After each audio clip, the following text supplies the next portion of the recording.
Well, welcome. We're going to have a really interesting session this evening. Danny's going to join us in a little bit. He had to run an errand.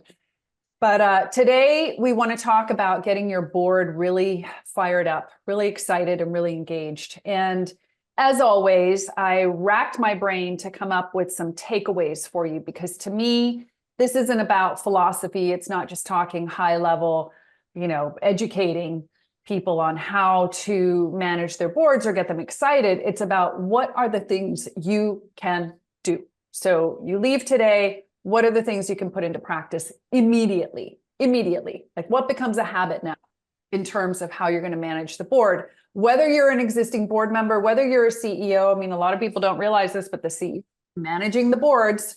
And if the board is not very self-directed, you will definitely be doing some managing of the board, and you have a responsibility to do that.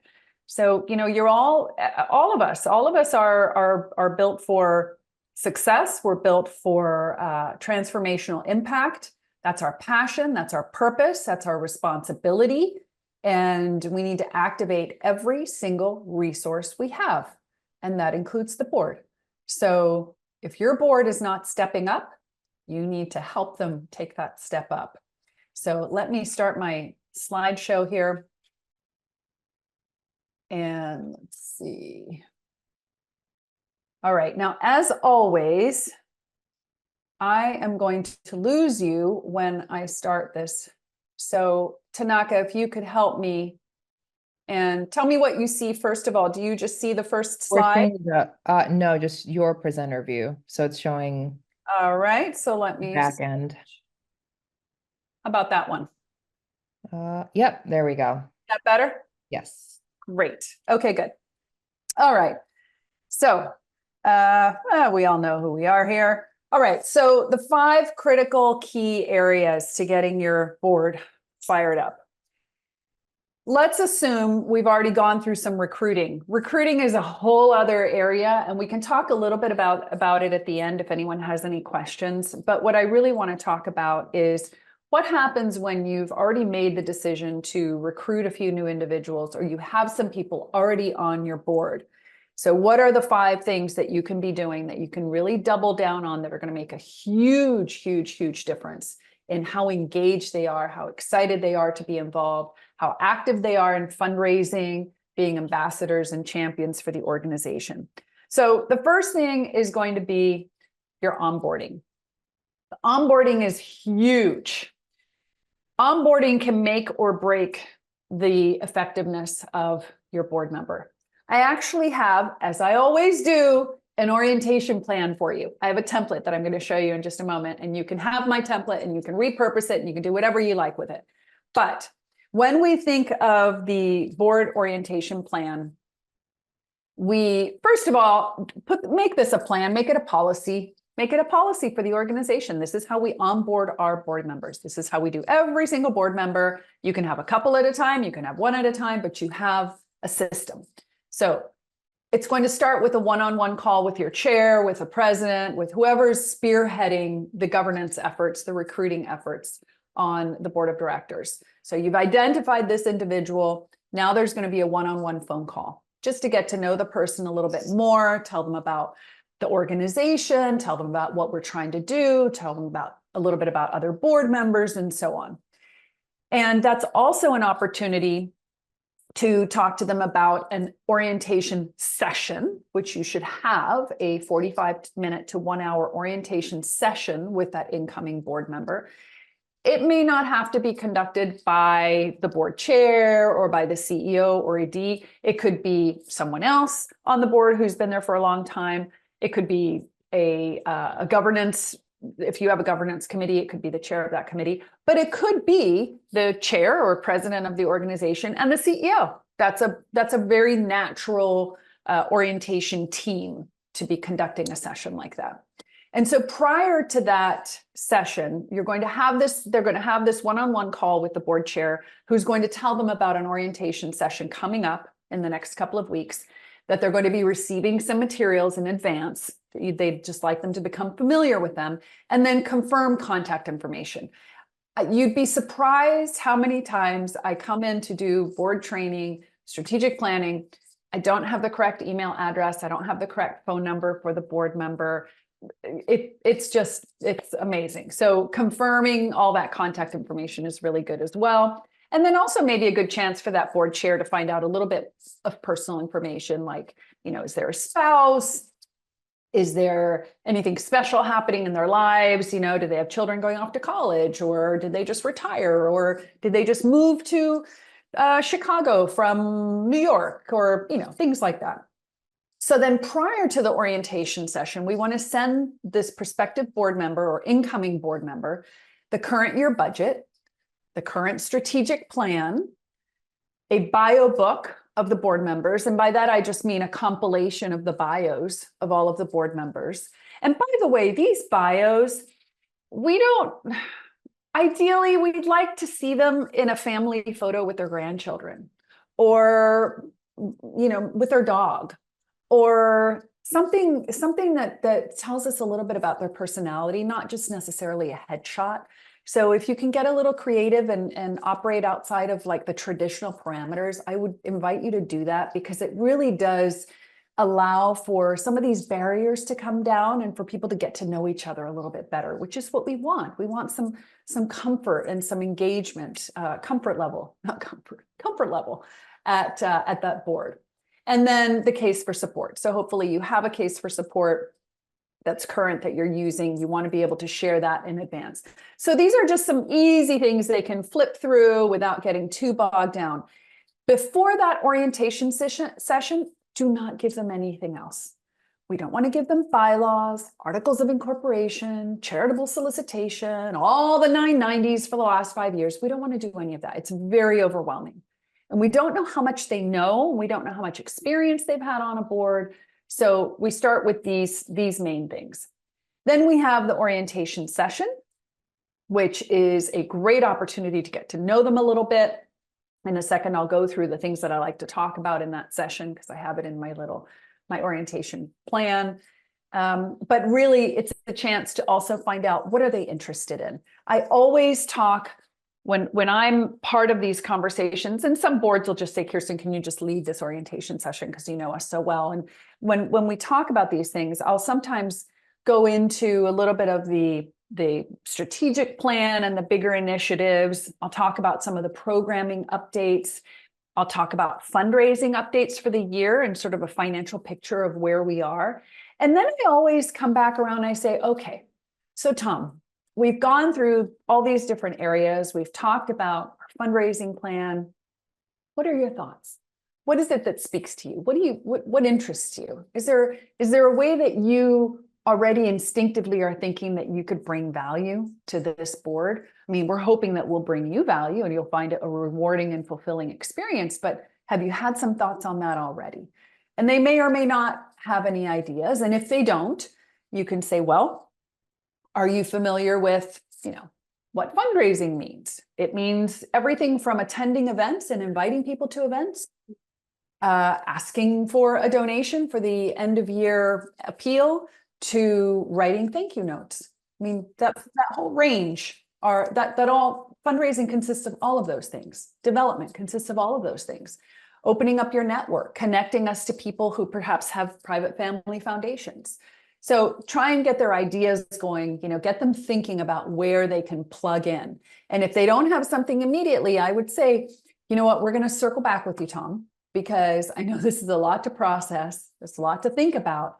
But we really do want you to feel like you're part of this board, and that there's something really that you can get involved with that'll make you feel really satisfied, make you feel very like you're in a very rewarding position and a very rewarding role.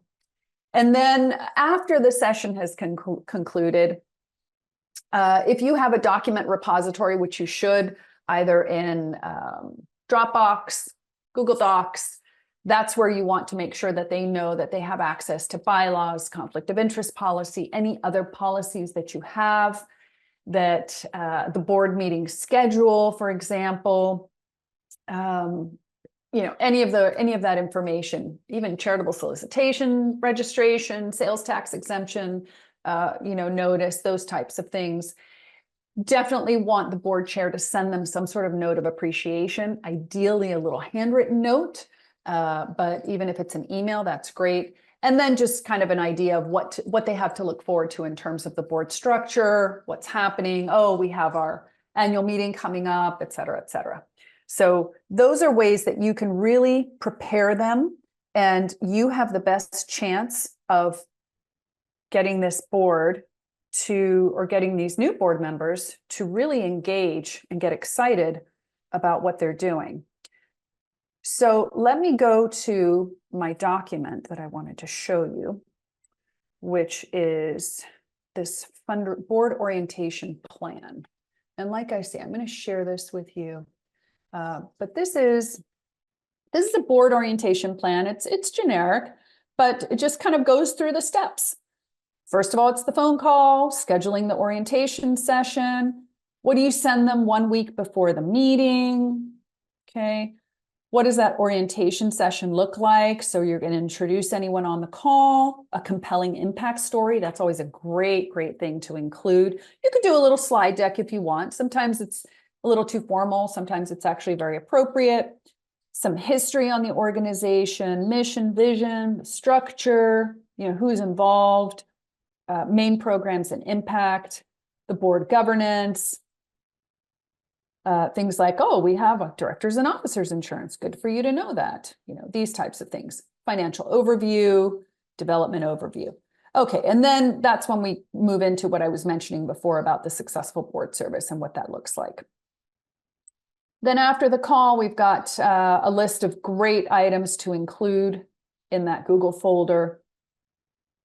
I would definitely include, this is something I didn't mention, the prior 3 board meeting minutes. That's really good. It's just so people can kind of track where things are, what's happening. Fundraising plan, most recent financials. Now, this is really important too. At the next board meeting, you're going to have a new board member, at least one. And so we want to start always with some way of recognizing that we have a new board member with us. We don't want to just gloss over it and pretend it didn't happen.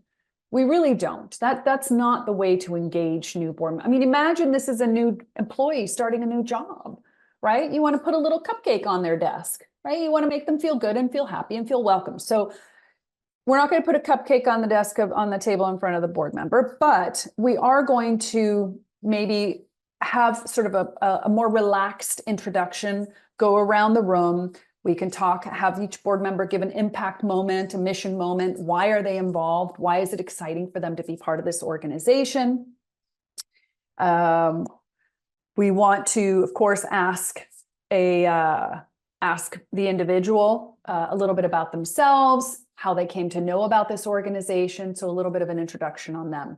And then throughout the meeting, we have to really recognize that this individual is probably going to hear things. They're going to be things that they've just never heard before. They're not familiar with. They don't know what's happening. They haven't seen the financials. They didn't realize we had a deficit last month, et cetera, et cetera. So it really is good to for the board chair to be sensitive to this and to pause when necessary and provide a little bit of context.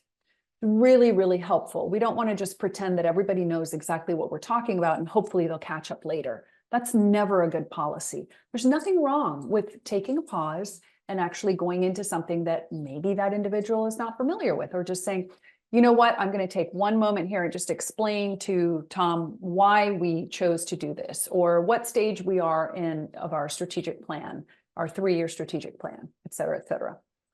And then before the meeting is adjourned, we definitely want to, here we also want to make sure that we engage our new board members. They are going to be hesitant to speak, but there's nothing wrong with starting to engage them right off the bat, right? If they're comfortable. If they're not comfortable, that's totally fine. But you just never know what kind of input and perspective you might get from these new board members. And then what I would suggest is having a debrief. So making sure that someone schedules a debrief with the new board member before the end of the session.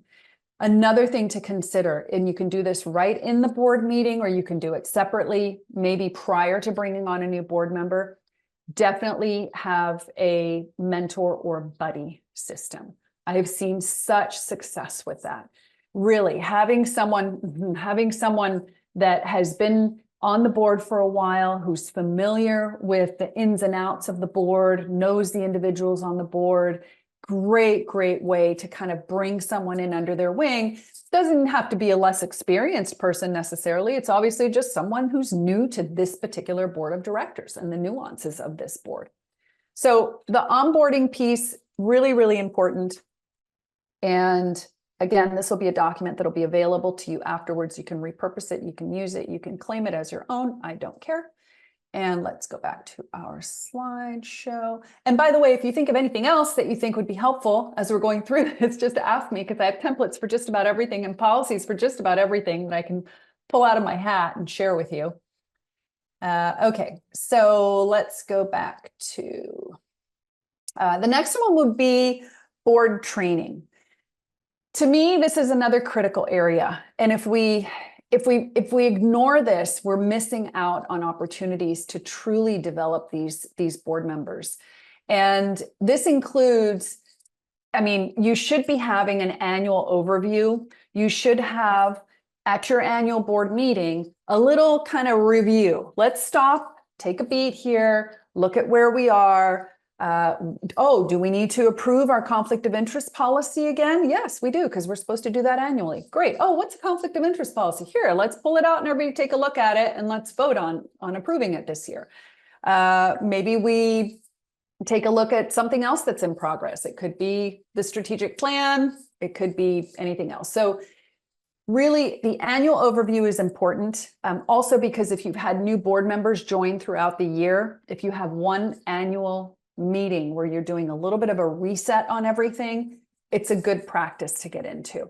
So aside from that, you should have scheduled professional development. And my suggestion is to try and do it at least quarterly. So if you're having monthly board meetings, which if this is an active organization, great idea to have monthly board meetings, look at including scheduled professional development. So that means for 20 minutes, 25 minutes, 30 minutes of the board meeting, at that quarterly meeting, you're going to select a topic that needs to be discussed or should be reviewed or should be brought in by an expert from the outside, like reviewing sections of the strategic plan.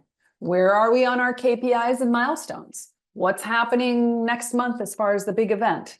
Where are we on our board recruiting for this year? We had a goal of 7 new board members and we only have 5, or whatever the case may be. So internally, you can take a look at what's happening. So that's professional development. Honestly, you are informing your board members of these important areas of the organization. Program education. So whatever your program may be, let's say I have an after school tutoring program. I bring in an expert from the field. I bring in the principal of a high school. I bring in the head of a coaching program. I bring in someone who's an expert on ACT and SAT exams. I bring in a college recruiter to talk to the board of directors on all about, our after school tutoring program and how it could be improved or the statistics that are happening out there. You could bring in the leader of another nonprofit to talk about the work that they're doing, particularly if it's a nonprofit that maybe you do some work with. So, that's always a nice synergy there. And then, of course, you could do some development training. No harm in sharpening the development skill set of your board of directors. This could be teaching them what it means to be an ambassador and a champion for the organization. Maybe you could have everybody work on their little elevator pitch, or talk to them about maybe they want to host a gathering in their home for 5 couples just to tell them about the organization. Or maybe it's also just getting people to wrap their mind around offering to speak at different associations and events. I just came from Rotary today here in Chicago, and we had the executive director of a nonprofit speaking on the work that they do. So development training is really important because we tend to get very, very focused on things like the financials and the compliance and, just making sure that the staffing is being taken care of and the HR is under control. But we also have to be thinking about the growth, and that comes down to strategy, vision, raising funds, and then also improving our own skill sets. So board training to me is really, really important as well. And yeah. I just wanted to mention one thing I noticed. on one of the boards I sit on is they spend for each meeting that they have about 15 to 20 minutes and pick one board member to just do a development training. And that's either watching a short clip or doing a case study. And it brings accountability to each board member to do their own research and to learn. So that's a fun I love that. little piece that could be included in each board meeting. So it's not all, business. I love that. That's a great idea.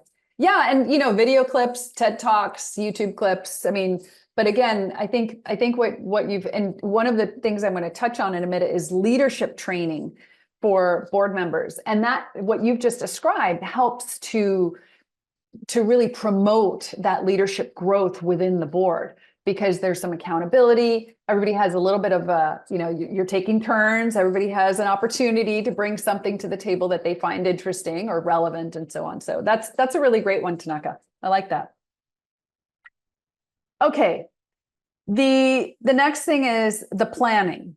So we have to make sure that we have the planning process well taken care of, well in hand, and that we have figured out ways to bring this in the forefront. So you may have a strategic plan already. You may think, we are nowhere near having a strategic plan. We are just this small and we're just getting started. That's okay. You can have a mini planning session. You can have the CEO of another organization do a mini planning retreat for 3 or 4 hours with your organization. And you could do it for them. And these things are not hard. You could get on ChatGPT and ask for the format for a session like that. You could Google it. I mean, there are lots of ways you could do this, but the planning is really important, because if board members don't understand where we're going, they don't understand their place in it right now. And so if they don't understand their place in the bigger picture, it becomes all about them. I'm on the board, so it's all about me. It's about what I get to put on my resume, what I get to say, but it's not about their contribution. And that really sort of defeats the purpose of serving on a board, because serving on a board is to participate in the governance and the visioning and the future of this transformational organization that can have a huge impact. So the planning is super important. Having that strategic plan, doing a mini planning session, that's fine too. Having a board retreat even, so that you can plan out, let's just plan out the next 6 months, right? So something that we document, and then operationalizing it and developing your annual plan for the fundraising out of that as well.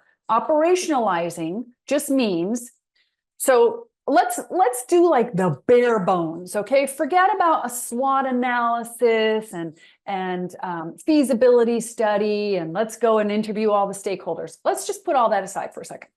Let's say you're able to wrangle your board members into a 2 to 3 hour board retreat, and you come up with 5 goals, 5 objectives for the year, for a 12-month period.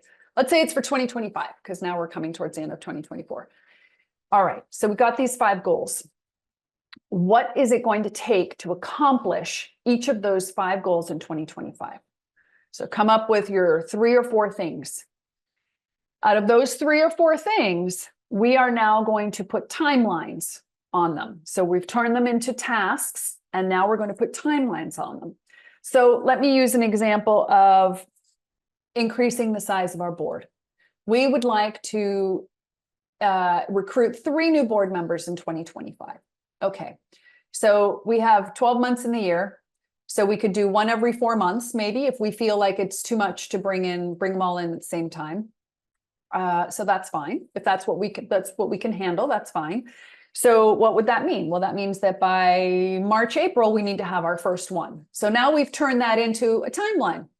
By March, we need to have identified our next board member, and by April, that person needs to be onboarded. And so we just do that with every task. You turn it into a timeline. So that's what operationalizing means, because that gives us a framework for doing our work. And we do that with all 5 of our goals. Maybe we have a goal of raising $200,000 next year. We want to break that down into the tasks. We want to break those tasks down into the timeline, and then that will dictate the work that needs to get done. Some of it driven by the board, some of it overseen by the board, but done by volunteers or by team members, et cetera. And it's the same with the fundraising plan. So if you do it that way, the planning becomes a very interactive process. Tanaka just mentioned this really cool way that the board meeting that she attended integrated the board members into this professional development. Well, one of your goals for next year could be to bring in professional development to the board. And what does that mean? Oh, that means that once a month or once every 2 months, one of the board members is going to come up with an idea. And so now we have our task. Now we have to put a name. We have to say, okay, Kirsten's going to do February and Tanaka's going to do April and Danny's going to do, June. So it's a great system, and it keeps people engaged and excited and interested. So if we think about the planning and the board members as they envision themselves and how they fit into this bigger plan, there are other ways that we can make sure that they are incorporated and that they stay excited and that they stay engaged. One way is to have a small committee that oversees the strategic planning or oversees the mini planning session, and they report back to the larger board on the progress, right? So that could be a small committee. I would make sure that you're including regular updates to the board of directors. So if you've accomplished one of the goals, if there's an issue, if something's moving along well, not moving along well, I would make sure that you incorporate that. You could make that a line item in every agenda. You could say, we're going to take 10 minutes and talk about where we are on the goals for the strategic plan. That's an idea. Or you could space it out a little bit more. You also can look at task forces. So let's say that one of our goals was to explore bringing in some of the beneficiaries of our services to serve on our board. That's an interesting concept. Not a lot of people buy into it. I think it's a great idea because I think representation of the people you serve on your board is really important. But what does that mean? Does that mean we're back to the student tutoring program, the after school tutoring program? Does that mean we're going to have 15-year-olds serving on our board? Is that such a great idea? Well, maybe we have a task force, explore that. And maybe the task force goes off. They're an ad hoc committee that we've created, and they go off for a couple of months and they do some research and they come back and they say, you know what, it is actually a great idea. What we're thinking is that they form an advisory council. It's the youth advisory council or the whatever advisory council, whatever we want to call it. And they get to attend a quarterly board meeting and give us an update and listen to the board. And I mean, it's a great mentorship for young people. And so it's a good interchange of information, but maybe it was good for a task force committee to explore that, not for the whole board to take this on as a big project. So that's a way you can get board members super engaged. Board members can be involved in just the monitoring of the KPIs and the milestones. You can assign those as responsibilities. They could be constantly doing environmental scanning, which I think is super important. And that's also part of the professional development thinking as well is, can someone please go out and see what the statistics are on giving for 2024? What are we seeing? What did the Mackenzie Scott gifts do to giving just generally across the board in America? Or what are we seeing in trends for the programs that we have? What are we hearing in the community? Has somebody attended a city council meeting lately? Can they bring back some information? So some of that environmental scanning is also a really good way for board members to stay involved with the planning process. But it is critical. It's important that new board members feel that they're part of it, that they're not just, just following along. Don't get lost in the minutia of these conversations where they don't really understand why, if they don't even fit, if they're not involved in it, what difference does it make? We don't want them to feel that. So the next one would be ongoing leadership development. This is a little bit different to the professional development concept because this is really about developing board members into leaders. And that's what we want. We want to develop leaders or we want leaders to be developed out of board service, not we're going to develop them. I don't mean that as though we are doing it, but The goal should be for every person on that board to rise up and to become the fullest expression of themselves in their board service. So how do we do that? Well, we can have a board leadership mentorship program. And an example of that would be pairing experienced board leaders with less experienced board members, like we talked about the mentor program. Rotating roles for committee chairs or task force leaders. So why should it always be the same committee chair? Or if it's a task force, maybe it's, for one particular project, but then for another project, it's going to be a different leader. I do see a lot of the same people doing the same things over and over again, and that really does need to be changed up. I encourage you to look at ways to switch that out. Leadership development workshops, there are plenty of those. You can get a speaker in to talk about leadership development. The succession planning is super important. So shadowing current board officers, that's a great way to help build some of these strong skills in each board member. Peer circles, leadership peer circles. There's nothing better. It's like being in a mastermind when you're an entrepreneur or a business person. There's nothing better than being in a room with people that you can just have an open, raw conversation with.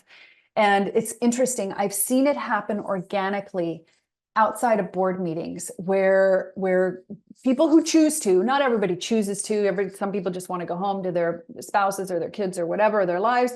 But there are people that'll say, you know what, we meet once every couple of weeks, we have a drink or we go out for a cup of coffee, 3 or 4 of us on the board, and we just talk. And we sort of brainstorm, and we talk about what it's like to serve on the board, and we exchange ideas. And it's interesting. It can be really effective, and it can be very enriching for them. And they can sort of commiserate with each other a little bit, but also in a positive way, look for ways that they can actually improve their board service.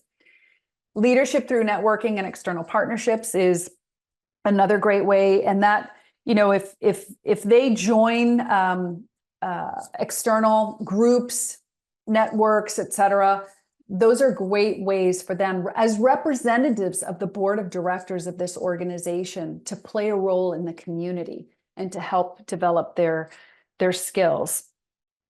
And then I think also connecting them with leaders of other boards is another great way to do this. So for example, if I'm the secretary of the board of directors, connecting me with another secretary or with somebody else and just sharing information, talking about the challenges and the opportunities of the roles, I think that's a great way to do it. And recognizing leadership development is crucial. So if we see tremendous growth, we want to recognize it. We want to make sure that we're in a position to acknowledge effort and acknowledge accountability and responsibility. So those are some great ways that we can get our people excited about leadership and being involved. The last thing I want to say is board self-assessment. I cannot stress this enough. So of the 5 things, this one is pretty high up there with the other 4. I guess they're all very important, but I have one that I'm going to show you in a moment, of course, but a board self-assessment is crucial, and it should include the governance and fiduciary responsibilities, where we are on that. So when we say board self-assessment, we're assessing the board of directors as a whole. I have one where you do assessment of how we're operating as a board, but then how am I showing up as a board member? And you keep it to yourself. You don't necessarily give it to anybody, but it's just a good sort of self-check. So governance and fiduciary responsibilities, board composition and structure. Where are we on that? Are we happy with that? Have we established classes? A lot of organizations haven't done this yet, and they've been in business as nonprofits for 5 years, 10 years. And suddenly they have 3 or 4 people rolling off the board at the same time. If that's the case for you, you need to look at setting up classes where the next person who joins the board is going to serve a 2-year term. The next person's going to serve a 1-year term. The next person's going to serve a 3-year term. And that way you have nice staggered terms for your board of directors. You're not losing all that institutional knowledge with the transition of board members terming out at the same time. Leadership and succession planning, has that been incorporated into the board governance and board operations? Strategic oversight and direction, financial oversight, how are we managing our resources? How are we fundraising? How effective are we being in the use of our funds? What is our culture like at the board level? How much of this education and development at the board level is taking place? What are we doing to engage stakeholders? How do we know that we are continuously improving? And what's our method of accountability? And again, if we have some KPIs and some metrics associated with our strategic planning, that's a good way to do that. And then what does the board and CEO relationship look like? Is it healthy? Are we proud? Are we happy with how that's going? So let me show you a board self-assessment that I have. I have a couple of them. I have a board report card and I have a board self-assessment. Let me show you. Does anyone have questions? It's been so quiet. No questions? All right. I know it's a lot. No questions? Heard water? We're still A lot of those overwhelmed. no, I'm just thinking out loud. It's incredible the amount of information that you've given us. And I'm still astonished as to the knowledge that you have and you're sharing with us. So thank you so much for that, Oh, it's my pleasure. Kirsten. It's my pleasure. Thank Vicky. Yeah, I'm not sure if you can see that my head is spinning, my eyes are sped. I think we all are. It's a lot. I am taking copious notes. But something that you said in the very beginning made me sit up a little straight. You said something about policies that are renewed annually. So we do the COI and all of that. Is there a list of some that are required or suggested that maybe I don't know about? The conflict of interest policy is the one that should be approved annually. That's really the only one. What I would say though is, especially if you have incoming board members, at least go through the list of them once a year and say, by the way, board members, I want you to be aware that in your Google Drive, you have the financial policy, our investment policy. And the moment you start to accept stocks as gifts, you need an investment policy. I should be so lucky. It'll happen. It'll happen, Vicky. Before you know it, it'll happen. Everyone always says that. They're like, oh, yeah. And then suddenly they get the phone call. So listen, we want to, I have a client here who wants to donate some shares of stock. So what is your, Merrill account number? What's your Charles Schwab? And you're like, let me get back to you on that. And you run to the bank and you open up an account. You go back and you call them and go, okay, so I've got the account number for you. But it does happen, Vicky. But you need I'm ready. You need an investment policy. And here's why. I have a perfect example right now. Someone who unexpectedly, again, and I kept saying to them, put it on your website. We happily accept gifts of stock and shares and da da da da. And so they finally got this gift. Well, it happens to be a stock that they really wanted to hang on to because the stock is going up in value. It's appreciating considerably. And I said, well, do you have an investment policy? And they said, no.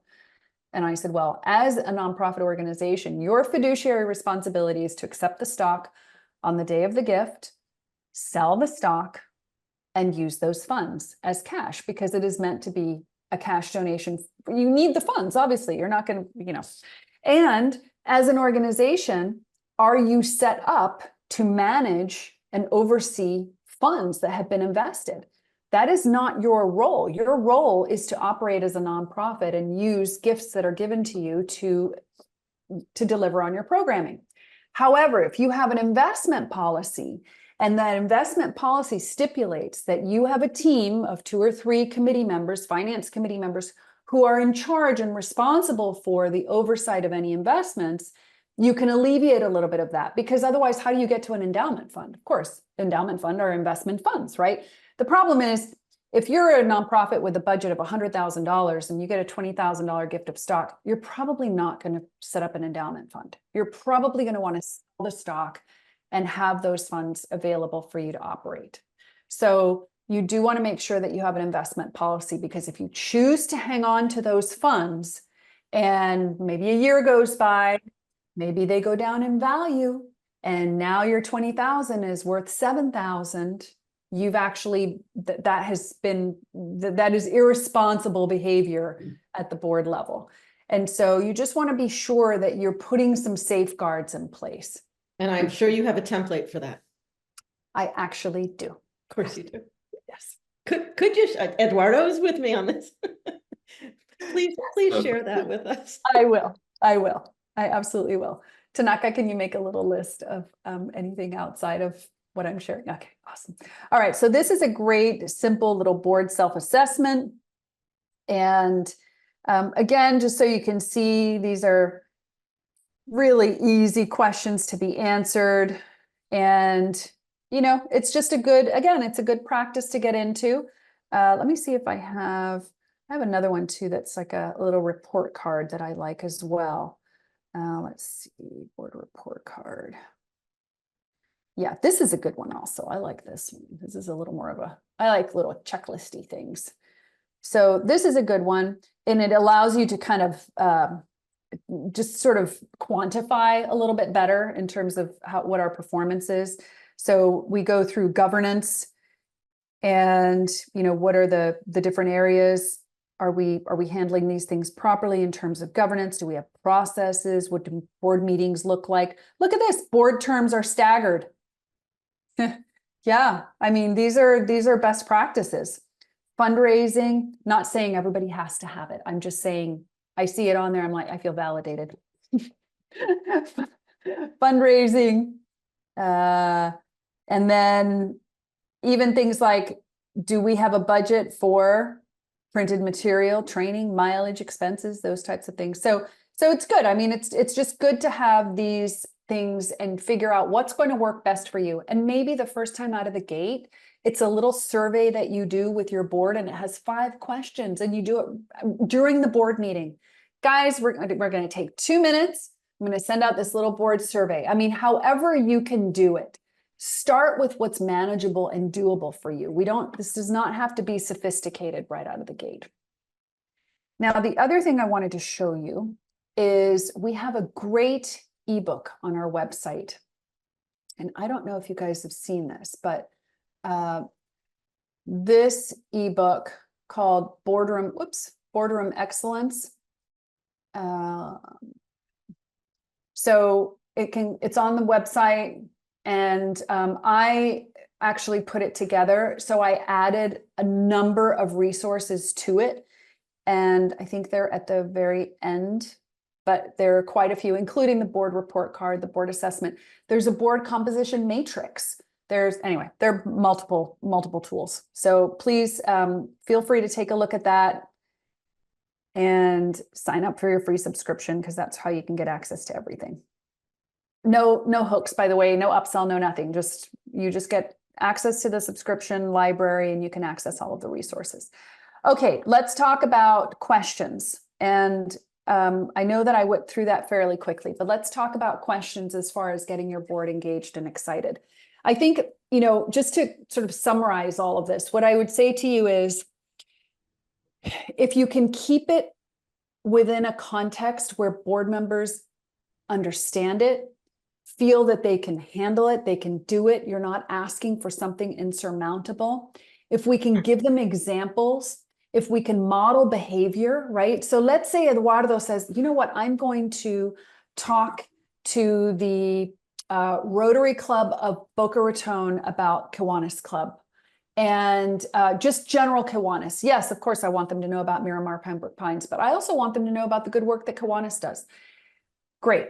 So Eduardo is going to go, and he is going to take someone with him on the board who's going to watch and listen and learn. And maybe this is an incoming board member who's never done something like this before. So when we talk about, you know, showing, and let's model the behavior, let's support our incoming and new board members with how to do it, right? Eduardo, I'm going to use you again. Eduardo, I'm going to need you to sell 2 tables of tickets for our gala at the end of the year. It's our holiday gala, and it's where we're going to raise some money. And each ticket is $100, and I need you to sell 2 tables worth. And so here's a list of people that you can call. They attended last year. And Eduardo goes, great. You know what? I'm going to take Tom with me, because Tom just joined the board. Tom and I are going to knock these calls out together, so that he can hear my spiel and I can hear his spiel. And by the way, I used to have people come and do this. When we had our office in Delray Beach, I had people call me and they would say, I have to sell all these tickets and I don't know how to do it. I have to talk to donors and I don't know how to do it. I have to renew a gift or ask for a match or whatever it may be, and I just don't know how to do it. And I'd say, okay, come sit in our office, sit at the conference table. The conference table was in my office where my desk was as well. And I'm going to listen in and I'm going to guide you and coach you a little bit. And it was amazing because they would make a couple of calls and they'd kind of stumble through it. And they're like, oh, please, can you just do one and just show me how you do it? So I do one and I just chatter my way through. I get this lady on, this was actually for an event that she was trying to sell tickets for tables, as a matter of fact. And I get this lady on the phone. She goes, oh, hi. Yeah, listen. And I just said, hey, it's Kirsten from the fundraising committee or from the gala team, remember? Of course, I wasn't involved the year before, but it doesn't make any difference. They can't remember. And I said, it's for the such and such event that's coming up. They're like, oh, that's right. Listen, I'm about to go in and get my pedicure. I said, oh, perfect. Do you mind if I just hang on the phone with you while you go in and get seated in the chair? And no, okay, no problem. So I hear her and she goes and she sits down. She's like, okay, I'm all yours. Well, we start talking. And as I'm looking through the information from the last gala, I see that she had two other couples with her husband, and the two other couples were seated at their table. And I said, oh, do you think Monica and Robin are going to come this year too with their husbands? Oh my God, you remember Monica and Robin were there last year? So it was just this, just honestly, I mean, you just have to get a little bit creative, try and get personal with them. But again, having someone model that behavior. And so if we can show people what's worked for us, I mean, Vicki, if something that you do with your board, incoming board, existing board, something happens, I would want you to speak up on a webinar and say, I have something to share. It worked so well, because that's how we all learn. I don't know every trick in the book. Nobody knows every trick in the book, but that's how we all learn. And that's how we have to be thinking with our board too, is let's give them the tools and let's give them the opportunity to really be part of some of these things so that they get the confidence. And a lot of it really is a lack of confidence. It's just not knowing. It's joining a board that, I've seen this many times where it's so intimidating. It's so overwhelming. You're too embarrassed. You feel like you should already know about the financials. You should already know what the income statement's all about. The 990, what's a 990? Well, I'm not going to ask because I've got all these bankers and lawyers on the board. And how am I going to ask that question? So somebody has to do it. Somebody has to ask the question and just say, okay, you know what? I'm just going to be really authentic here and say, I'm not quite sure I understand what this 990 stuff is all about. Or what is it about the 990 I should be aware of? Because you said you're going to circulate it. That's another thing. We're going to circulate the 990 for everyone to take a look at. Okay, what are they looking for? Do they have any idea what they're supposed to be seeing? Lisa's nodding her head. Exactly. Do they have any idea what they're supposed to be looking at? Maybe, maybe not, right? And so they don't have to look at everything. I mean, even when I look at 990s, people say, oh, can you take a, I'm like, I trust your numbers. I'm not going to look at your numbers because I'm not an accountant, but I am going to look at a couple of areas. Like I want to look at the section that says what you spent your funds on programming wise, because that is a marketing and promotion opportunity for your organization. We delivered 7,000 meals to underserved children in Palm Beach County in 2023 with $20,000. The next one, we provided, free transportation to 1,500 children to their summer camp program for, underserved youth in Palm Beach County. Those are promotion opportunities. Those are marketing opportunities. There are a lot of people that study your 990s really carefully to better understand what you do. So those are things that I look for. And I think it would be great for board members to take a look at some of that, But again, we have to teach them. What are they looking for? What are they looking for?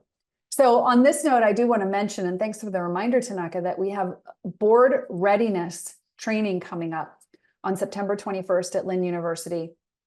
If you're in South Florida, it is amazing. We did it last year. We have a nonprofit CPA coming in, a nonprofit lawyer coming in. We have Dr. Watson of Lynn University, who'll be speaking on relationships and funding, and you'll just be so entertained by his anecdotes of how he does fundraising, which is all about the relationships and building relationships. But it's a really, really great one-day program, 9 to 5. And then from 5 to 6:30, we have a speed networking or match networking event where we invite nonprofits to come in and spend a little time, do a little speed networking with our freshly trained board members, and we see if maybe a match can be made. Maybe not, but it's just good practice. And you'd be surprised how the newly trained board members are so proud of themselves, and they'll say, so did you file your 990 already for this year? And did your conflict of interest policy get approved by the board members this year? Just want to make sure. And do your bylaws have a document retention and destruction policy? I mean, it's amazing. They feel very empowered, and it's good practice. And then of course the nonprofits, you know, have a chance for a little bit of exposure as well, and getting to know some other, both nonprofits and individuals in the community. So it's a good event.